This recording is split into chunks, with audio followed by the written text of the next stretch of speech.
You know, we've talked about PI, and interesting, the $600,000 that was just referenced, that said, it doesn't include the $1 million a year water abatement and all of the other expenses. I've got to tell you this. We have some folks up here that claim they're businessmen, but when you're playing with somebody else's money, you're not a businessman. And there are some of these abatements that we have given away more than we'll ever get.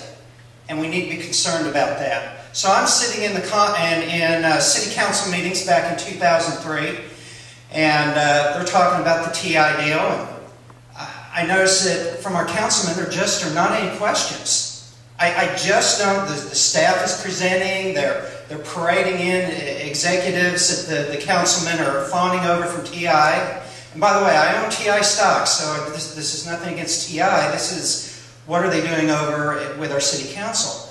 And I'm not hearing any questions from our council, and yet they go in and vote, you know, 7-0, 6-1 back then. And I'm thinking, where's the debate taking place? What's going on here?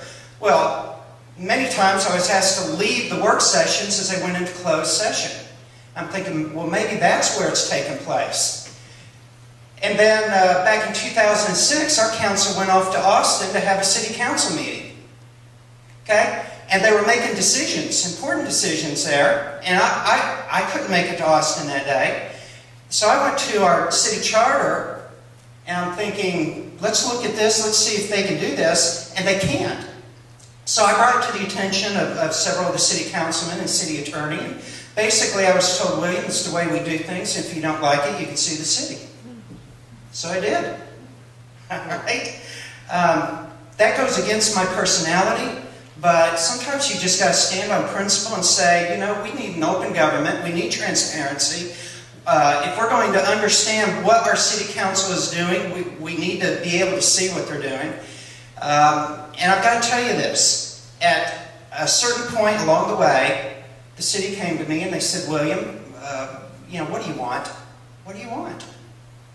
And I said, listen, all I want you to do is admit that you did wrong and not do it again. That's all I asked for.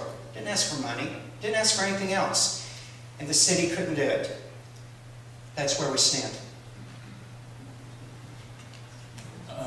Mr. Townsend, that was a direct question to him. Okay, so I don't get to answer that one now. You can choose to answer that one if you want to, or we can give you another question. Well, I think the question was, what's the status of that lawsuit? And that lawsuit has been thrown out. It is over with. Judgment has been made on the lawsuit.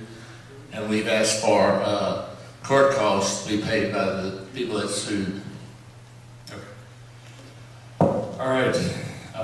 Getting back to the questions. Place one, if coming back right at you, going back down the river there. Communication is obviously something that people enjoy both ways. What, if elected, do you plan on doing to communicate to your constituents and also to receive communication from them?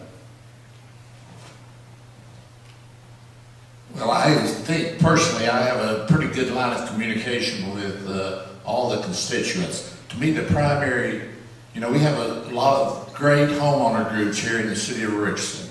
And to me, one of the greatest forums for communications both ways, from the city to the homeowners as well as from the homeowners to the city, is the monthly homeowner presidents meeting with the city council and city staff.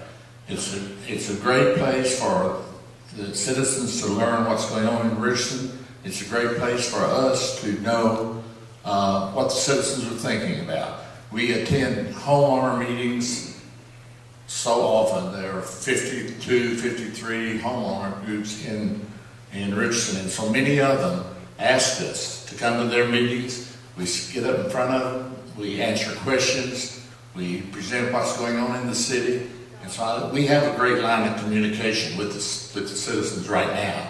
Thank you.